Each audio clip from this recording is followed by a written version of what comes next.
back to my channel. In today's video, I actually want to talk about a drugstore skincare brand that I've been trying out on and off for the past month, as well as bring you guys my PM skincare routine. So if you'd like to see my thoughts on drugstore skincare versus high-end skincare and see my PM skincare routine, please keep watching. Okay, so if you guys follow me on Instagram, you would have seen that maybe a month or so ago, I had a post up about a L'Oreal Revitalift collection that I was trying out, and I kind of alluded to the fact that I wasn't happy with it, and I just kind of want to bring you guys my full thoughts about this product.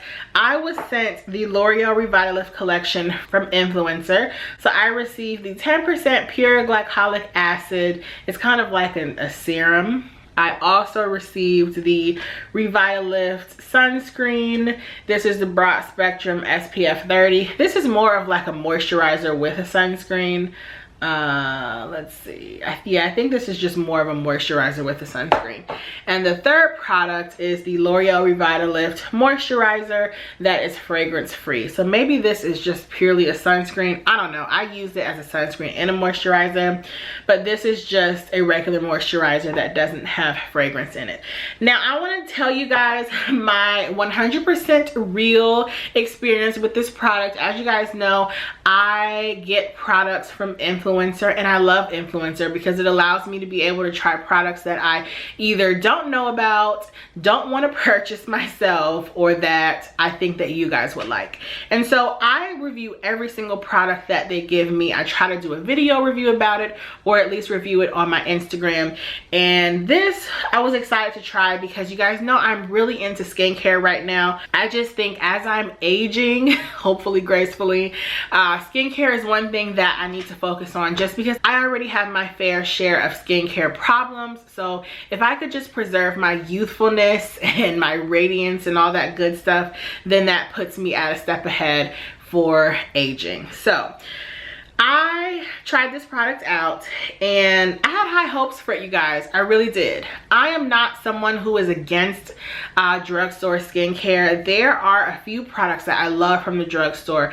I just find that my product ingredient specifications tend to lean more towards high-end skincare. And by that I mean I like products that are free of phthalates.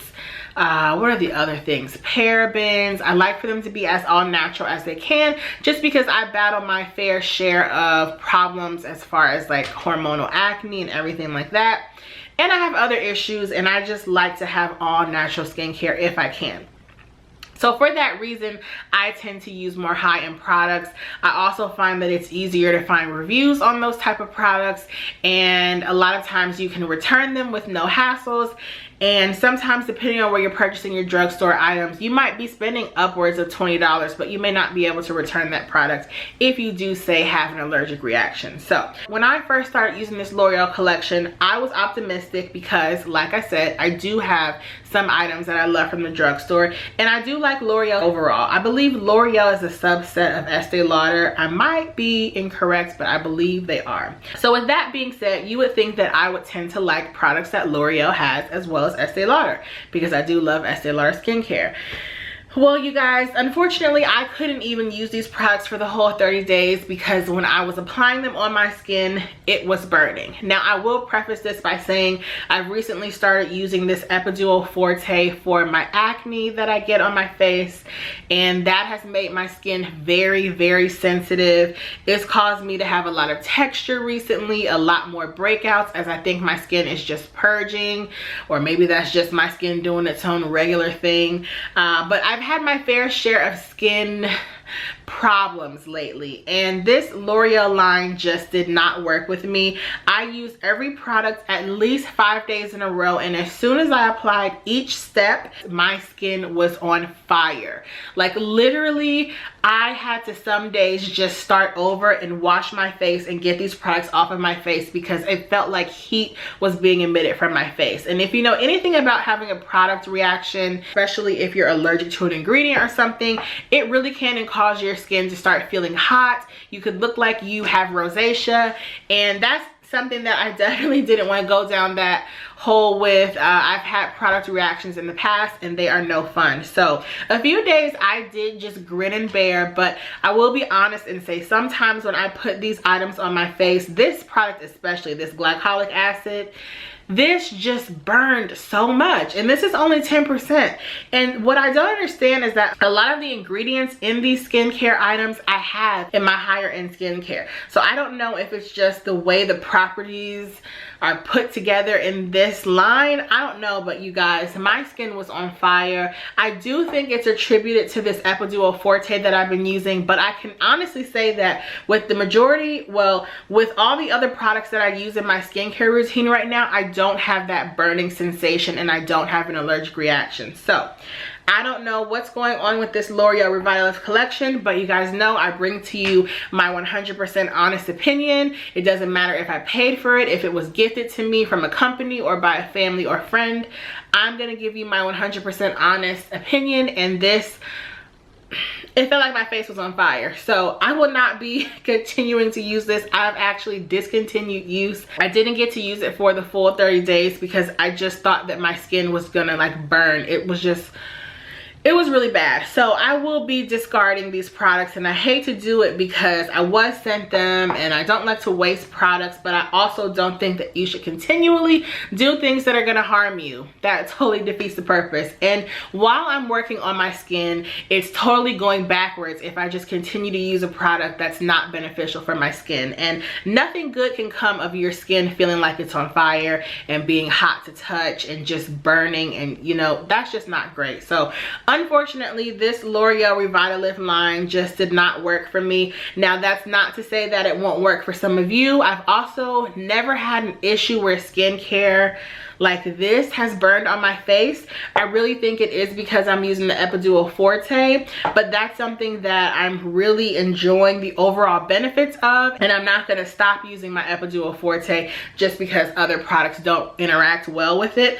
I will just discontinue the use of those products. So I just wanted to bring you guys that review. And in the question of drugstore versus higher end skincare, I really think it just matters what your preferences are, what your budget allows, and where you like to shop. I have no problem getting drugstore cleansers, sunscreens, or even eye makeup removers. Now with eye makeup removers, I do like using a higher end one just because I feel like they work a little faster.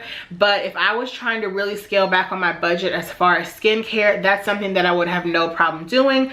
Also, makeup wipes. I'm not the biggest fan of Neutrogena makeup wipes, but if I had to use them, I would. I really think it's all about preference, and I just tend to like the products that I use that are higher end, but that doesn't mean that I won't try a drugstore product. So just think about that as you guys are going through your either makeup collection or your skincare. I definitely think there are certain items that I much rather use that are higher end, and those are going to be things that are staying on your skin, serums and moisturizers. Other items like a cleanser, you could totally do away with spending a ton of money on a cleanser because you're just washing it off. So something like that, I think you could go with the drugstore. And also a sunscreen, because my Neutrogena sunscreen just gives me life. You guys know I really appreciate that. So that was enough talking, enough chatter. Let's get into my PM skincare routine. This is my skincare routine for the fall and winter. These are the items that I've been using recently that I am in love with. Let's kind of go in the order of what I would normally apply. So the first thing I would do if I'm wearing makeup for the day is use my makeup wipes. Right now I'm using the MAC makeup wipes. I will insert a picture of them here. They do feel kind of greasy. I'm not the biggest fan of them, but I didn't want to get my Ulla Henriksen wipes from Sephora because you guys know I'm not really shopping Sephora if I don't have to. And yeah, Nordstrom had MAC, so I got MAC. It comes in a 100 count variation, which is great because I don't have to buy them too often. So I use my MAC makeup wipe. To remove my eye makeup, I like my Clinique eye makeup remover. Like I said, I've tried drugstore ones in the past. The Equate brand from Walmart is nice. It doesn't work as fast and as well as this. You might have to work it into your eyelashes a little more, but it totally ends up getting the job done in the end. But this is the Clinique Take the Day Off eye makeup remover for lips, lashes, and lids. I really like this. It's not super expensive, but it's also not on the scale of drugstore products. I use that with a Shiseido makeup cotton.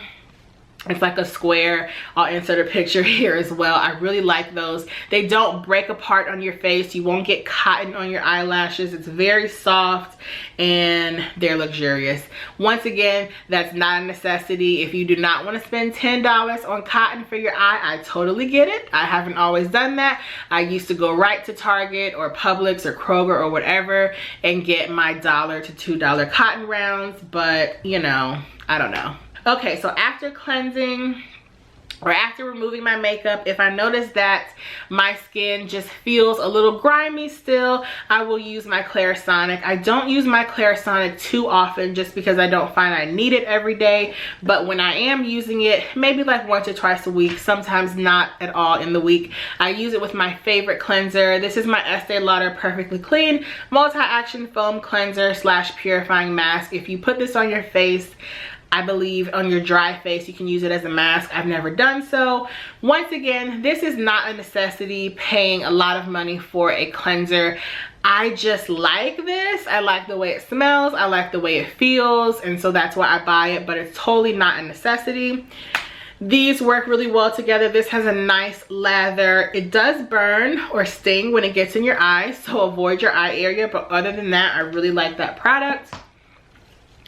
Next, I will go on to serums. So the first serum that I use is my Estee Lauder Advanced Night Repair. This is my all-in-one anti-aging night serum. It helps against fine lines, wrinkles, texture, elasticity, luminosity. It just all-in-one anti-aging. If you're in your 30s, you should start using something like this. It doesn't have to be this expensive, but having an all-in-one product is nice because at the end of the night, I don't know about you guys, I like to do my skincare routine in about 5 minutes and get in the bed. I don't want to stand up for 15 minutes when I'm tired after a long day. So I really do like this product. After that, I will use my retinol. This is a golden standard for me. It really helps to rejuvenate my face. It helps to speed up my cellular turnover rate, which is great because as you age, your cells turn over at a much slower rate.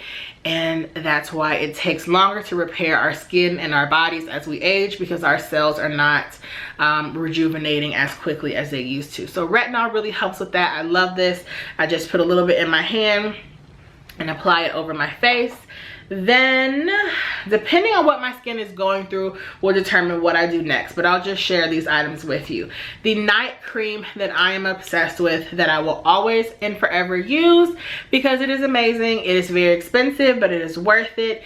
It changes the texture of my skin, the look of my skin. It gives my skin all the hydration and nutrition that it needs at night. This is the Estee Lauder Revitalizing Supreme Plus Global Anti-Aging Cell Power Cream. It's this big one in the gold bottle, the gold jar. I totally did not want to like this because it's about $82 and I really don't like spending more than $50. But as I'm aging and into my 30s, I feel like it's okay to step it up a little bit. But the great thing about this product is that you don't need a lot, so a little does go a long way.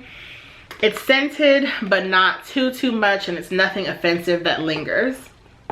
Okay, the acne cream that I've been using lately is the Epiduo Forte. I put this basically just all over the lower portion of my face where I tend to get breakouts. A lot of my breakouts are hormonal breakouts, which means they occur on my chin and on my cheeks. Epiduo Forte has really been helping me. It quickly reduces the size and the redness of the blemish, and it also helps to lighten the pigment that's left after I get a blemish. This has 2.5% benzoyl peroxide, I believe, and this one has this one says 10%. I don't know, this one's stronger than this because this is prescription strength and this is over the counter. This is what I used to use though. This is the Target brand Up and Up maximum strength 10% benzoyl peroxide gel, and it compares to the Clean and Clear Persa Gel 10. I previously used this, but now that I have the Epiduo Forte, I've been using this on my blemishes and on the bottom portion of my skin, and it tends to work well. Now, I don't use this product every night, but when I want to lighten my spots, my pigmentation on my face, Oh, my hair is dirty. It's not cooperating. I use this. This is the Murad Acne Control Post Acne Spot Lightening Gel. It has 2% hydroquinone in it, which acts as a skin bleacher. You want to make sure if you're using a product like this, you are also using sunscreen during the daytime. I do use that religiously every day. But I like using this at night to help lighten my scars. My eye cream that I've been using at night, well, I go back and forth between this and another one, but this is the Mario Badescu Hyaluronic Eye Cream. I really like this because it increases hydration, so it's really great for your under eye area. I've been noticing in pictures especially, I don't know if it's because my skin is going through a season right now, but I feel like I'm getting little crow's feet.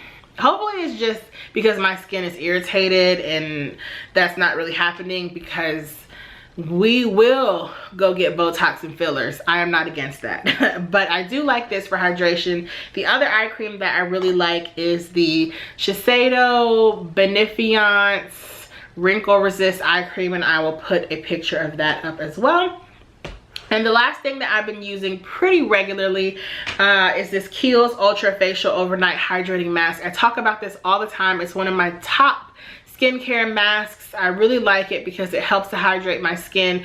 Its ingredients are very simple. It's not anything that's going to aggravate your skin. Matter of fact, I love using this when I'm having an irritation in my skin. If I'm coming off of a week that I've been breaking out and I've been using a lot of benzoyl peroxide, that tends to dry out my skin. At night, I will be loading up on this Kiehl's hydrating mask. You guys, it's not very heavy, but it does the job. You will wake up and your skin will be really, really rejuvenated and hydrated and fresh and amazing. So those are all of my items that I use pretty regularly in my nighttime skincare routine. I hope you guys have enjoyed this video. If you have any comments or questions, please let me know down below, and I will see you in the next one. Bye.